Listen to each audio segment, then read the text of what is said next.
They owned the mountain, half the world's silver pouring out of it for 150 years, the most powerful empire on Earth. And they went bankrupt 4 times. How do you mine the wealth of a continent and emerge from it poorer than when you started? Greetings, my dear swamp dwellers. It's your host, the Options Lizard, surfacing from the depths with something that has been sitting in my vault for a very long time. Tonight we go back, 5 centuries back, to the greatest monetary paradox in the history of empire, a mountain of silver and a kingdom that could not spend its way to survival. I call it the mountain that broke an empire. What you're about to hear is educational content about historical events. This is not financial advice. These are true stories with real consequences. The lessons are yours to learn. Now, before we get to the mountain itself, I want you to sit with the paradox for a moment, because it is the kind of paradox that sounds simple and then keeps you awake at 3 in the morning once you really let it in. The year is somewhere in the 16th century. Europe is running short on money. Not short on goods, not short on people, not short on ambition. Short on the metal that everyone agreed to call money. Silver, gold, the hard stuff, the stuff you can hold. Trade is expanding, populations are growing, and the monetary system is quietly strangling itself because there simply is not enough coin in circulation to grease the wheels of a continent that desperately wants to do business. Into this world, enter Spain. Spain has just received word from the other side of the world, the kind of word that makes monarchs weep with pure animal relief. A mountain, one mountain, perched at 15,000 feet in the high Andes, so dense with silver ore that the earliest miners claimed you could build a church from raw metal and still have ore left over. They called it Cerro Rico, the rich mountain.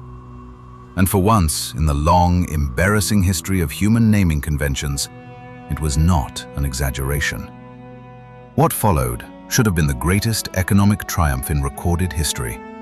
Spain should have used that silver to build industries, fund institutions, cement itself as the permanent center of the modern world. Every economist looking backward can see exactly what they should have done, perfectly clearly, with perfect hindsight. And yet, what actually happened was something else. Something that still plays out in different costumes with different commodities every generation since. Here is what makes this story genuinely strange, though. The people living through it could not see it. They had more silver than any civilization had ever possessed, and they had absolutely no idea it was killing them. Because here is the detail that the official story always skips over. The silver did not stay in Spain. It could not. And the man sitting on the throne knew it, because he had already spent it. The mountain gave Spain everything it ever wanted. And that, my dear swamp dwellers, is precisely how it destroyed them. Cerro Rico, the rich mountain, sat at 15,000 feet in the Bolivian highlands, and when an indigenous miner named Diego Hualpa followed a vein of silver into its face in April of 1545, he set in motion the most instructive catastrophe in the history of money. Not a crash, not a fraud, not a war, something far more insidious than any of those things. He found a mountain made of silver and handed it to an empire that had absolutely no idea what money was. Now, I want you to hold a number in your mind. 8 million. We'll come back to it. It will mean more when we do. Within 5 years of Hualpa's discovery, 14,000 people had materialized at 15,000 feet above sea level to tear silver out of a mountain in the Andes. Within 40 years, Potosí a city that had no business existing in a climate that had no business supporting human life, held 160,000 souls, larger than London, larger than Paris. A boom town perched in the sky, built on extraction and coercion and the particular human genius for convincing ourselves that this time the windfall is different. The Spanish crown was not stupid. They saw what they had. They built a mint at Potosí. They systematized the labor supply, a forced draft called the mita, funneling up to 13,500 indigenous workers per year into the mines. They introduced mercury amalgamation in 1556, a chemical process that pulled silver from ore with industrial efficiency and left mercury poisoning behind in the lungs of the men who worked it. They were thorough. And the silver flowed. God, how it flowed. Roughly half of the world's silver supply for over a century came from this one mountain, loaded onto mules, carried to the coast, loaded onto galleons, and sailed across the Atlantic to fill the treasury of the greatest empire the world had seen. Philip II, King of Spain at the height of all this, a man who inherited more empire than any monarch in history, used it magnificently. He funded the Spanish Armada. He funded the Netherlands campaigns. He funded wars in France, wars in the Mediterranean, wars in the endless expensive theater of European politics. He built cathedrals. He built bureaucracies. He built the most formidable military force of the 16th century and deployed it constantly in every direction. Because when you have a mountain of silver, the cost of ambition seems negotiable. Here is where the story turns, and where I want you to pay close attention. Poor Philip. You see, Philip was not spending silver. He was promising it. The Genoese banking houses, elegant men in Italian counting rooms, very far from any mine, had worked out an arrangement that suited them enormously. They would lend Spain operating capital now, today, enough to pay armies and build ships and prosecute wars, and Spain would repay them in silver when the galleons arrived. It was a perfectly sensible arrangement if your silver supply was infinite and your appetite for war was finite. Philip's appetite for war was not finite. By the time a silver shipment arrived in Seville, it had already been spent, pledged against loans taken out months or years before. The Genoese collected their silver and their considerable interest, and Spain collected the debt. The mountain poured wealth into Europe, and the wealth passed through Spain like water through a sieve.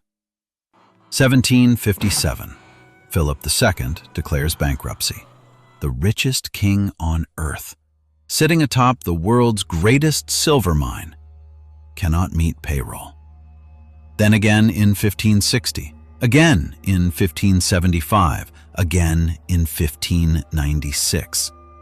4 bankruptcies, 4 times, during the greatest monetary windfall in history. And here is where a scholar named Jean Baudin, watching all this silver pour into European markets in 1568, said something that no one in power wanted to hear. He said, "If you increase the amount of money chasing the same amount of goods, prices rise. The silver isn't making Europe richer. It's making Europe more expensive." The mines of Potosí were not producing wealth. They were producing inflation. They were diluting the value of every coin already in circulation, slowly, invisibly, across an entire continent, in a process no one had a name for yet. Because here is the mechanism that Spain could not see, standing too close to it. Potosí was not creating wealth, it was redistributing it. And the redistribution had a destination, and that destination was not Madrid. The Genoese bankers had seen to that. These were not villains in the storybook sense, my dear swamp dwellers. They were simply paying attention. Spain needed soldiers now. Spain needed cannon now. Spain needed to hold the Netherlands and fight the Turks and fund the Armada and pay the Pope and keep the nobles quiet. Now. Always now. The empire ran on now.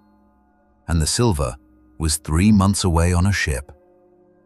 So Spain borrowed against the next shipment, and the next after that.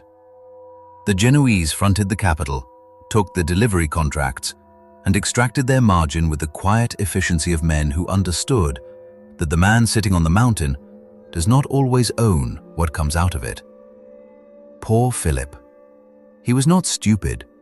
He was not even particularly reckless by the standards of his age. He was simply running an empire the size of the world on an accounting system that could only work if the mountain never ran out. And the mountain was running out. Here is the thing about Potosí that nobody wants to admit. Spain did not lose its empire because it was weak. It did not lose it because the silver ran out. It lost it because it confused having the silver with being wealthy.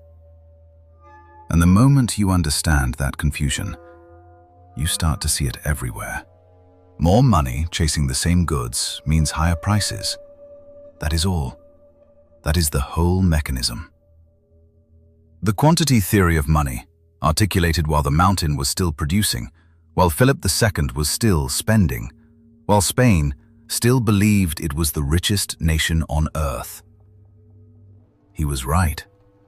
Spain was not rich. Spain was flooded. And here is where I ask you to stop thinking about 16th century empires for a moment and start thinking about yourself. Because the question Potosí poses is not a historical question. It is not a question about silver or galleons or Habsburg kings. It is this. When more money enters a system without more goods, without more services, without more real productive capacity, who actually benefits? Not the one holding the mountain. Spain held the mountain. The ones who benefit are the ones who receive the new money first, before prices have risen to absorb it. The Genoese bankers received Spanish silver in loan repayments before European prices had caught up. They bought land, goods, and influence at yesterday's prices with tomorrow's money. Spain spent its silver at today's prices on wars that produced nothing. Economists have a name for this. They call it the Cantillon effect, after Richard Cantillon, who described it in the 1730s, roughly 2 centuries after Potosí proved it. The first recipients of new money get rich. Everyone downstream gets inflation. Every single time. In 2020, the United States Federal Reserve expanded its balance sheet by $3 trillion in a matter of months. Asset prices, stocks, real estate, collectibles, rose first and fastest. The people who owned those assets before the money arrived did extraordinarily well. The people who spent their savings on groceries and rent found that groceries and rent had become considerably more expensive.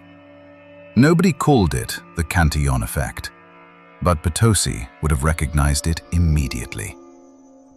The mountain changes, the mechanism doesn't.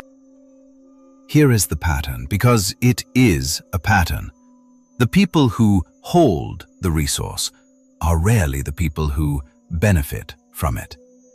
Spain had the mountain. The Genoese bankers had the contracts. The Dutch had the ships. The English had the factories.